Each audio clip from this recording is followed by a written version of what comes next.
Do you work in events and you're approaching November, the end of the year, maybe the end of a project, and you're wanting to express gratitude, or maybe you're doing a gratitude journal entry or something for November for yourself personally, but you're curious about how you could incorporate gratitude into your events? Well, I'm an event producer and I'm going to break down 3 ways that I love to express gratitude to the folks that help make events possible. Before we jump into it, I'm Logan Clements, freelance event producer, and I'm based in Seattle, Washington. I do want to remind you to like, subscribe, turn on that little notification bell so you get notified every single Monday when I drop new videos. I also have more free content with the Better Events podcast that I co-host with fellow event pro Mary Davidson. You can listen to it wherever you listen to podcasts. We've got great episodes. We dive more into this topic on gratitude and much, much more. But without further ado, let's talk about gratitude. Now, one of the things that I love about events is the people that you get to work with. This is your clients. These are the guests that come to the events. This is your event team. This is one of the reasons why I love doing what I do. And one of the things I see a lot of event planners forget, or organizers, is to express that gratitude or that thank you after an event or project is complete. You might remember if you had ever gotten a thank you card for a gift you gave. It just made you feel extra special. Not only did you get to feel special with the gift giving, but it brought that special feeling back when you got that thank you card. And this is a core memory / principle that I have brought into my processes, no matter if it's just with my client, with my guests, or with my event team. But I'm going to break them down into those 3 groups and give you some ideas to maybe spark for you as we get to the end of the year. Or again, you can apply this anytime as you get close to the end of a project. So first up, let's talk about thanking your attendees. So I feel like a lot of event organizers and hosts and planners really focus on that pre-event marketing, all of those sales reasons of why you should attend somebody's event. But they often forget to do the post-event part. And this is where you can send a thank you, such as great ideas I've seen have been digital goodie bags.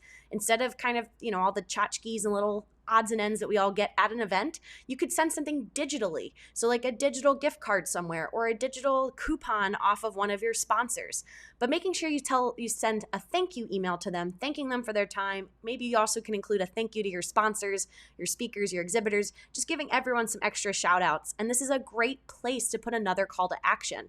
Whether it's a save the date for your next event, or where they can follow someone or learn more about information, or with all these virtual and hybrid events where they can view the recordings in case they missed it or want to review any of the content you had at your event. This can be as simple as an email. It can be more extensive as an actual physical mailer, but just don't forget to do it. And as always, your marketing team probably wants to send some thank yous on social media, share the photos after the event, all of those things that I feel like when we get really busy, especially if you do lots of events, you'll forget to do this crucial step. So this is something that I try to either draft or plan while I'm in that pre-planning energy mode so that I make sure I do it once the event has ended. And in my second group, let's talk about how you can thank your event staff. So this is applicable to me as an independent event producer because I'll hire people just for my events. It's also applicable when I'm a part of someone's team, or if you had full-time employees because you're a full-time event agency. No matter what, you want to make sure you thank your staff. My favorite way to do that is with a handwritten thank you note. I talked about it as a kid. We used to do it with our gifts, and it's something that I feel like just is such a nice touch of saying that I took the time to sit down and write, thank you so much for all your hard work on the event. I usually include something personal that they did or contributed to the team throughout the planning process. And I make sure I give that to them physically if we're at an in-person event, or I will mail it to them afterwards if it was virtual, or maybe I missed my opportunity. But I love doing a little thank you note.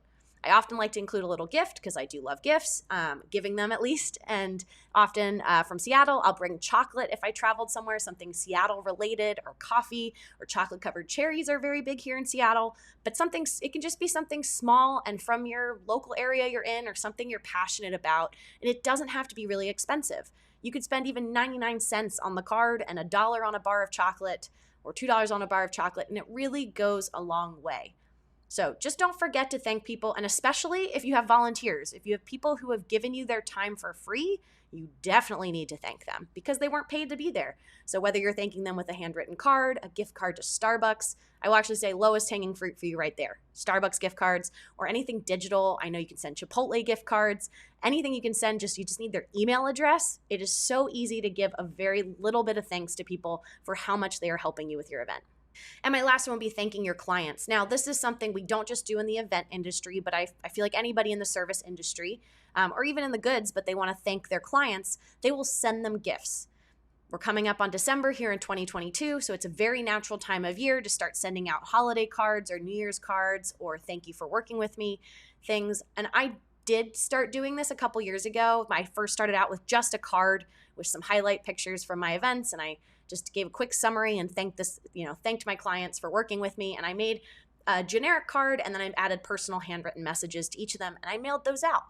Now, each year I've kind of upped the ante a little bit with different little gifts that I've given my clients. As I've gotten more events on my plate, it's harder to do, but something I still love doing. So what I do is not maybe right for what you are doing, but just think about how you, from wherever you are at, if you do events that are $500 each or events that are $500,000 each, what is something that you can do to thank your clients? And I feel like as the bare minimum, you send them a thank you email. Next step up, maybe it's a physical card. I will link to a tool that I use called Postable here in the description. That is helpful. It just has one link that you can send, BCC all of your clients essentially and say, hey, please update your latest mailing address. And this is really helpful because then you can mail things to people. But again, if you just have their email address, Starbucks does cards where you can customize the message. Chipotle, I feel like any business, even you could approach some of your local small businesses to see what the options are that don't involve you having to go to the post office to mail, 10, 20, 30, 50 gifts. You can just outsource it to someone. And if you're on the big end of the scale, there are definitely companies that do this and they do sourcing. I'll link to 2 that I know of where you can purchase corporate gifts. Those just tend to be on the higher end where it's like $60, $70, $100, $150 per person for those kind of gifting. So don't feel pressured that you have to do anything. I just know it turned into one of my best marketing tools, just even basically doing the card, because it just helped me stay top of mind for people. And I had some very positive responses from folks that they only would have known to reach out to me because I sent them a holiday card. And if you're not religious, you could consider it as a New Year's card or an end of the calendar year card, Happy New Year, something like that. That's totally fine as well. Well, hopefully that got you thinking about gratitude and how you can express thanks at your upcoming events and everyone who makes it possible.